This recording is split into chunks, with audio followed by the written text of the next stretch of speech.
Passar a palavra ao relator da matéria e depois também temos precedência regimental, o deputado Rogério Marinho e eu que coordenamos essa sessão, por gentileza da presidenta Fátima Bezerra, colaboradora, né, interessada no melhor debate para esta matéria, e nós também teremos direito à palavra.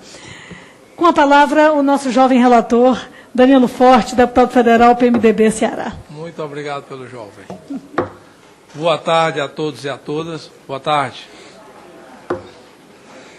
Boa tarde, minha querida deputada Alice Portugal, que preside esse trabalho. Valorosa deputada do Estado da Bahia, deputado Rogério Marinho, do nosso vizinho Estado do Rio Grande do Norte. Professor Luiz Cláudio Costa, aqui representando o nosso ministro da Educação.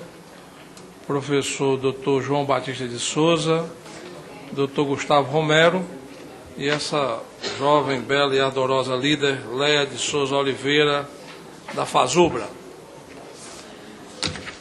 Amigos e amigas, quando esse debate começou, comigo, né, eu peguei do meio para o fim. Quando eu, na segunda semana de fevereiro, quando fui designado para ser o relator da matéria, até porque eu não sou da área de saúde, eu fui gestor em saúde pública, mas não sou de formação da área de saúde, fui me aprofundar sobre o assunto.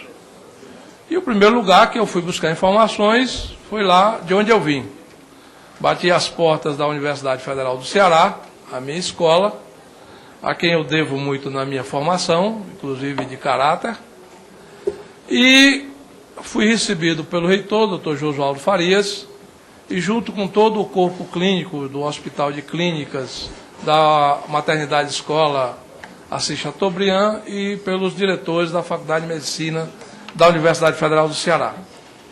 E lá fui mais ouvir do que falar, até porque eu estava chegando no assunto, estava me inteirando, querendo saber. E o que eu presenciei durante o debate de uma manhã inteira, inclusive com a participação de servidores e dos estudantes do Centro Acadêmico, 12 de maio, foi exatamente uma preocupação muito grande com relação à crise geral que o Hospital de Clínicas e a Maternidade Escola viviam. Apesar de ter me sentido muito orgulhoso, porque lá fui informado que o Hospital de Clínicas Walter Cantídio é o 4º hospital do país em excelência em transplante de fígado e rim. E isso me encheu de vaidade, como bom cearense que eu sou. Mas, ao mesmo tempo, me alertou para uma preocupação muito grande. Primeiro, a questão da fragilidade financeira, da sustentabilidade dos hospitais de clínica e maternidade escola. Um déficit mensal da ordem de R$1.300.000 e uma preocupação muito grande por parte da direção do hospital, que era obrigada todo mês a retirar mais de 40% do seu custeio para o pagamento de folha de terceirizados.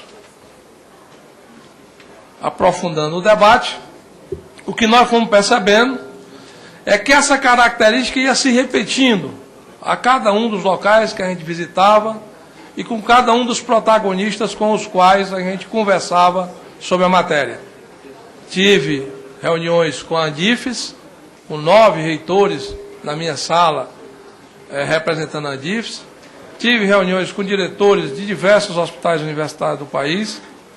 Tive várias audiências públicas. Não me furtei a nenhum debate, só faltei um de quinta-feira. E peço até desculpa aqui a Luciene que eu não fui, porque foi exatamente no dia crítico da minha gripe, essa onda de gripe aí, e eu estava com medo que ela virasse pneumonia. Na quinta-feira fiquei em casa para me tratar dela, porque eu não estava conseguindo falar mais. Mas a realidade é una. Temos um ponto diferenciado, que é o HCPA, Hospitais de Clínica de Porto Alegre, e os demais, quase todos, numa situação muito comum, muito uniforme com relação às suas diversas situações. Não tem grandes diferenças nos demais com relação à crise financeira, à precariedade da contratação dos terceirizados, a questão da formação, a preocupação com os questionamentos da medida provisória. E aí fui me debruçar sobre a medida provisória, sobre como a gente entendia que era a melhor maneira de consensuar aqueles problemas vistos, revistos, falados, e aqui novamente expressados por alguns que me antecederam, e como essa medida provisória 520 poderia resolver alguma dessas pendências. A medida provisória 520, ela não se pretende nem resolver o problema da crise da saúde pública do país, nem se pretende resolver o problema das universidades brasileiras. A medida 520 se pretende resolver um problema pontual, originariamente em cima do acórdão do Tribunal de Contas da União, com o qual, pelas informações obtidas junto ao governo federal, inclusive relato do ministro da Educação, Fernando Haddad, na última audiência pública que nós fizemos, e eu fiz questão que ela fosse conjunta, Comissão de Educação e Comissão de Saúde, eu convidei o ministro Haddad aqui para vir conosco debater o assunto, ele colocou que esse debate é um debate que já tem 10 anos, sobre essa questão da crise dos hospitais universitários, e que o modelo que foi encontrado para resolver o problema e para responder a um acordo do Tribunal de Contas foi exatamente esse modelo que já existe hoje no HCPA.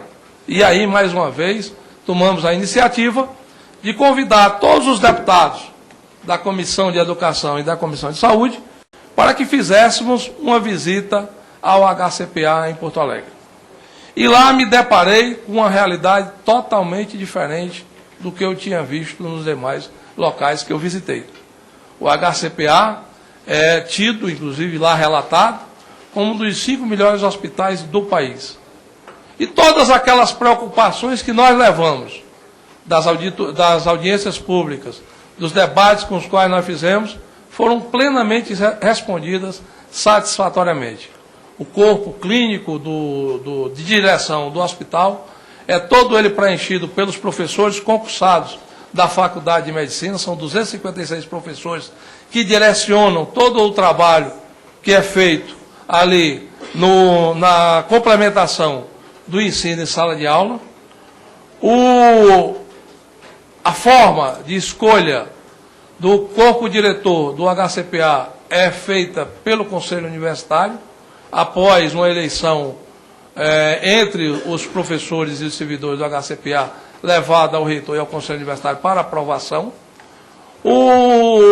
A porta do hospital é aberta, não é seletiva com relação a quem procura essas unidades para tratamento de saúde, né? E atende a todas as especialidades que o curso de medicina oferta com relação à formação dos médicos ali, estudantes, que são mais de 600 estudantes que frequentam por semestre a formação, por ano, a formação naquele hospital. Além do grau elevado de excelência tecnológica, patentes internacionais reconhecidas, produção científica incomparável com os demais hospitais universitários, pelas apresentações que nos foram trouxe, inclusive, como quem, até brinquei ali na Comissão de Saúde, o que os olhos não vê, o coração não sente. E eu fiz questão de trazer tanto o diretor da Faculdade de Medicina, como o diretor do hospital, para uma audiência pública conosco aqui, na semana passada, para debater o assunto. E também para responder, mais uma vez, a todos aqueles questionamentos que eram feitos por todos os interessados, por todos os protagonistas nessa questão da universidade. Eu entendo e tenho um compromisso com a Universidade Autônoma. Desde a minha formação, sei que a universidade não pode fugir da autonomia, porque senão ela deixa até de ter o conceito de universo, de universidade. E fiz questão de colocar peremptoriamente na medida provisória o respeito à autonomia universitária. No pré-relatório, que eu inclusive já distribuí com todos os líderes do governo e agora está com todos, até da oposição já distribui também. Eu fiz um pré-relatório, que eu fechei agora no fim de semana, mandei esse pré-relatório para todas as lideranças aqui da casa, de todos os partidos, e todos os membros da Comissão de Educação e Saúde, para que eles pudessem também fazer sugestões, porque a gente pretende, até o final dessa semana, ter o pré-relatório pronto, para caso necessite ele ir a plenário, a gente cumprir a nossa tarefa como deputado, cumprindo os prazos pré-estabelecidos pela liderança do governo para apresentar em plenário. E posso garantir a vocês que há também uma certa mistificação com relação a alguns pontos. Porque, por exemplo, se o corpo diretivo, se quem determina as ações, se quem indica a direção é a universidade, não tem como essa universidade não manter autonomia sobre essa força de trabalho. Não tem como. Se, por outro lado, há a garantia dos recursos, hoje tão necessários para manutenção dessa estrutura e para um disciplinamento, porque o que a gente percebe também, e percebi com muita clareza, é que cada universidade contrata de uma forma diferenciada. Tem delas que é fundação, tem delas que é OS, tem delas que é ONG, tem delas que é terceirização direta. E o deputado Chico Lopes estava comigo no Ceará. Mais 5 minutos. Quando uma servidora, há 12 anos do Hospital de Clínicas do Ceará, chegou para mim dizendo que não tinha vínculo nenhum. Ela todo mês passa na tesouraria, recebe um cheque e vai para casa cobrir as despesas orçamentárias dela e sobreviver com aquele cheque que ela recebe todo mês lá na tesouraria do hospital. O que é mais grave ainda. E isso requer uma organização. O governo aqui entra como um organizador de uma situação totalmente desconforme, né, uma verdadeira miscelânea de formas administrativas de gerenciar esses servidores que precisam de respeito e dignidade. Eu acho que esses 26.500 servidores, inclusive, tem coisa muito engraçada nesse processo. Tem universidades que todos são contra. Tem universidades que todos são a favor. Eu recebi manifestações, inclusive, desse tipo. Porque querem ver regularizada a sua situação. Muitos estão dependendo até de empresas terceirizadas que, vira e mexe aqui em Brasília, a gente presencia muito isso, desaparecem, deixam de pagar seus servidores, e é uma intranquilidade, uma insustentabilidade ainda maior.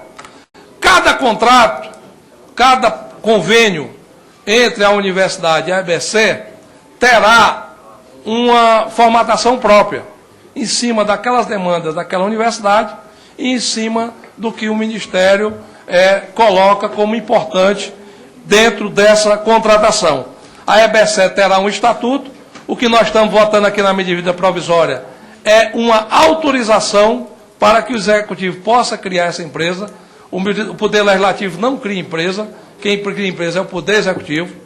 A garantia total, inclusive coloquei que as ações são inalienáveis, ou elas não podem ser vendidas em mercado.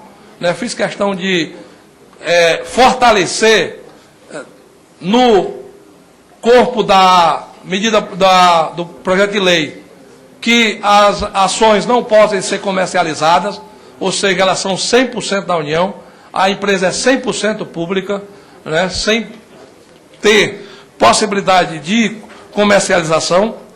Todas essas questões relativas à proposta financeira, dotação orçamentária, cronograma, planejamento, deverão constar exatamente do Estatuto da EBC.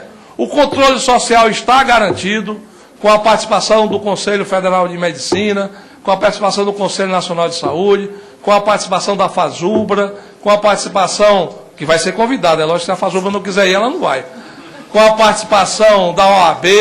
Então, vai ter um controle social, além de um Conselho Administrativo. O Conselho Administrativo é o MEC e o Ministério da Saúde, para dar a garantia, inclusive um termo usado pelo ministro Fernando Haddad, que agora os hospitais universitários têm pai e têm mãe, né? A saúde, que nunca tinha tido responsabilidade com relação à manutenção dos hospitais universitários, passa a tê-lo, né? Então, as responsabilidades meio a meio, porque o usuário, o que se beneficia do hospital universitário é o usuário do SUS, todos nós sabemos disso, né? No caso lá de Porto Alegre, realmente tem 11,4% dos atendimentos do ano passado não foram SUS, foram conveniados, né? Mas isso também não impede que um conveniado entre no hospital universitário hoje e seja lá atendido. A gente sabe que tem muita gente que vai no hospital universitário, inclusive nas alta e média complexidade, se tratar, porque muitas vezes o seu cartão de saúde não preenche esses requisitos, né? E basta ele dar uma informação que não tem cartão de saúde, que ele é atendido se o hospital tiver portas abertas para qualquer pessoa que o procurá-lo. E por último, quero dizer também que nós estamos muito tranquilos com relação à formatação do encaminhamento que está sendo feito. Eu acho que o debate é rico, eu acho que a comunidade acadêmica tem que ter uma presença muito mais forte e espero, confiante, que a gente tenha condições de dar um saldo de gestão com relação ao futuro. Eu acho que ninguém pode ficar preso às amarras do passado. Eu não tenho vergonha de copiar aquilo que é bom.